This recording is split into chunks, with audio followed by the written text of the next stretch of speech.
Wanita ini membawa luka yang ia sembunyikan dari dunia. Luka yang tidak tampak, tapi terasa seperti beban besar di dadanya. Ia mencoba melupakannya, mungkin berharap waktu bisa menyembuhkan. Tapi waktu tidak menyembuhkan apapun kalau luka itu tidak pernah dihadapi. Sampai suatu hari, ia berani melakukan hal yang paling sulit, memaafkan, bukan untuk orang itu, tapi untuk dirinya sendiri. Namanya Leora, 32 tahun. Dari luar, ia terlihat tegar, baik, ramah, mandiri, humoris. Tapi di balik sikapnya yang dewasa, ada satu hal yang ia hindari seumur hidupnya, masa lalunya. Ia mengalami hubungan keluarga yang penuh tekanan sejak kecil. Ayahnya keras, ibunya pendiam.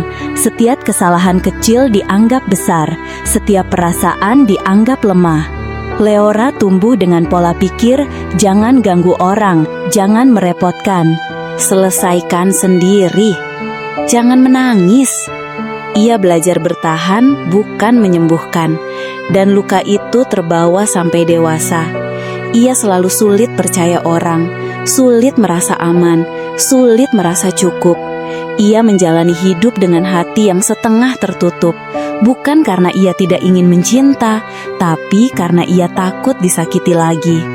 Suatu malam, setelah hari panjang di kantor, Leora duduk sendirian di ruang tamu.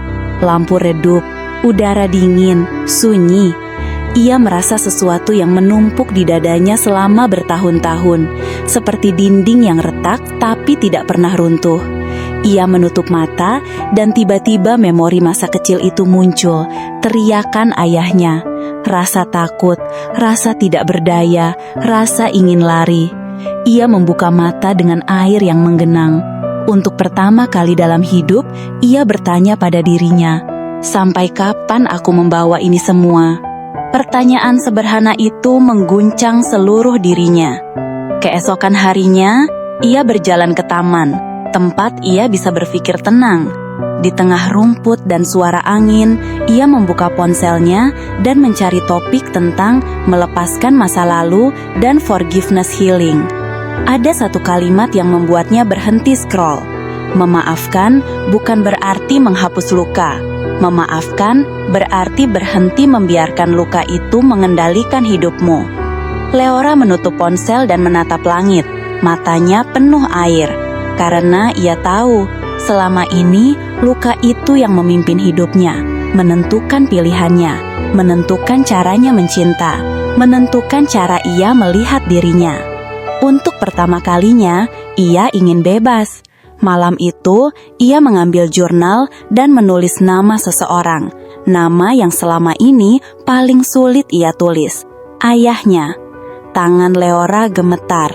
Ia mulai menulis semua kemarahan yang ia simpan, tentang teriakan, tentang tekanan, tentang ketakutan, tentang tidak pernah merasa cukup. Halaman demi halaman penuh. Air matanya jatuh, dadanya terasa panas dan sesak. Tapi ia terus menulis. Sampai akhirnya, ia kehabisan kata. Dan hanya ada satu kalimat tersisa, "Aku ingin bebas dari ini." Itu adalah kalimat yang ia cari selama bertahun-tahun. Hari-hari berikutnya, Leora memulai proses panjang yang ia sebut melihat luka tanpa lari. Ia belajar meditasi, belajar memproses emosi, belajar memaafkan dari satu sisi, untuk dirinya sendiri. Ia tidak menutupi rasa sakit. Ia tidak pura-pura kuat. Ia mengizinkan dirinya menangis. Ia mengizinkan dirinya marah. Ia mengizinkan dirinya merasa. Dan perlahan, sesuatu mulai berubah. Setiap kali ia menghadapi lukanya, luka itu kehilangan kekuatannya. Setiap kali ia melepas kemarahan, dadanya lebih ringan. Setiap kali ia berkata, "Aku layak bahagia," energinya berubah. Puncak transformasinya datang pada hari ulang tahunnya. Teman-temannya ingin merayakan, tapi Leora memilih momen itu untuk dirinya sendiri. Ia duduk di depan cermin, menatap wajahnya dan berkata pelan, "Aku maafkan masa laluku, bukan untuk mereka, tapi untuk membebaskan aku." Dan saat ia mengucapkan itu, air matanya mengalir, bukan karena sedih, tapi karena akhirnya ia merasa ringan. Ia merasa mengembalikan hidupnya ke dalam tangannya sendiri. Sejak hari itu, Leora berubah. Ia tidak lagi mudah takut. Ia tidak lagi merasa kecil. Ia tidak lagi hidup dalam bayang-bayang trauma. Ia berkata pada temannya, "Maaf itu bukan membenarkan apa yang terjadi. Maaf itu memilih tidak hidup di bawah bayangannya lagi." Dan itu menjadi mantra barunya. Setahun kemudian, Leora berdiri sebagai versi dirinya yang baru.